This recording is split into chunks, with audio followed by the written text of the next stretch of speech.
Now, this is my last question for you, because we got a lot of people out there who are they're still in college. I mean, they're wanting to know. There's such a gap between, hey, this is what I'm learning in the classroom, and you know, someone in the real world in New York City actually doing it. What advice would you give to someone sitting in a classroom right now? I would say the biggest thing that you could have getting out of school is flexibility in your schedule. And to also link up with other great people. It's hard to do. I mean, we see so many bands, you know, they're great, and then one guy leaves, and then the band breaks up, and you're like, we never see that band again. So it's hard to keep that group together. For every time I put a group together, there's 10 times that it failed, you know what I mean? That's just how it is. But if you have flexibility in your schedule, when opportunity presents itself, you can jump on it. Like when I first got into this business, I said, okay, I'm gonna try to do this on weekends, and I'm gonna do stand-up at night, but I'm gonna have a 9-to-5 job, Monday through Friday and stuff, and then I'll get a call, and someone will say, okay, hey, I got a part in this film, you know, can you make it here or whatever? Because a lot of the stuff when you're first starting off isn't paid high money and stuff like that, but you gotta get your name out there, you gotta do this stuff, you gotta grind, you gotta hustle, and without the grind and the hustle, you'll never make it unless you're just flat out lucky. You know what I mean? So that's what I would say is like, until I loosened my schedule and was able to like pick up these weird odd jobs, you know, like working overnights and stuff like that. Like, I mean, like what kind of odd jobs are we talking about here?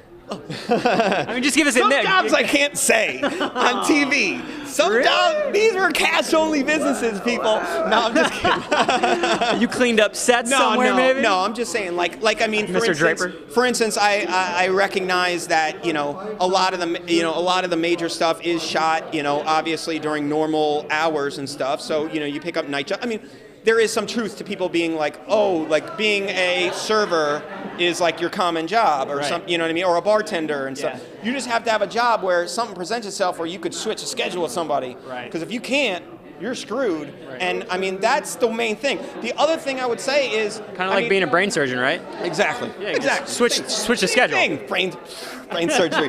But like that's what you do, right? I mean, you smoke cigarettes when you while you're performing surgery, of course. Hold this for a second. Hold on 1 second. Scalpel. I'm a busy nurse. Yeah. Scalpel, Marlboro Red. You know, like. But no, but it's serious. Like I think also the people just grab your balls, or if you're not a guy, grab your... That wasn't one of the jobs, was it? Yeah, no. Okay. No. But no, like, just grab your balls and just go shoot something.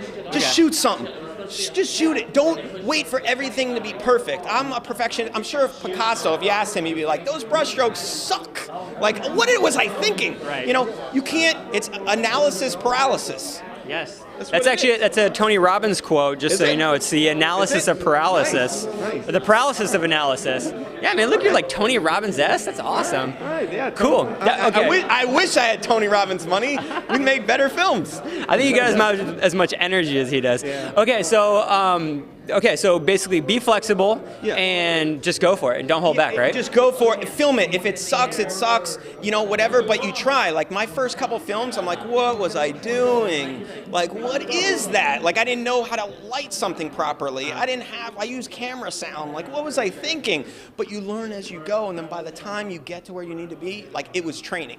Right. You know what I mean? It was training. I mean, there's people here in the military that are training right now, and you're like, well, why are you waking up at 5 a.m. and going to do target practice and stuff? So then when you get the call, you're ready. Right. And that's it. If you don't prepare for it, forget about it. It's never going to happen. So learn by doing and train all the time. And if you have to grab someone's balls for money, then grab Caesar's balls.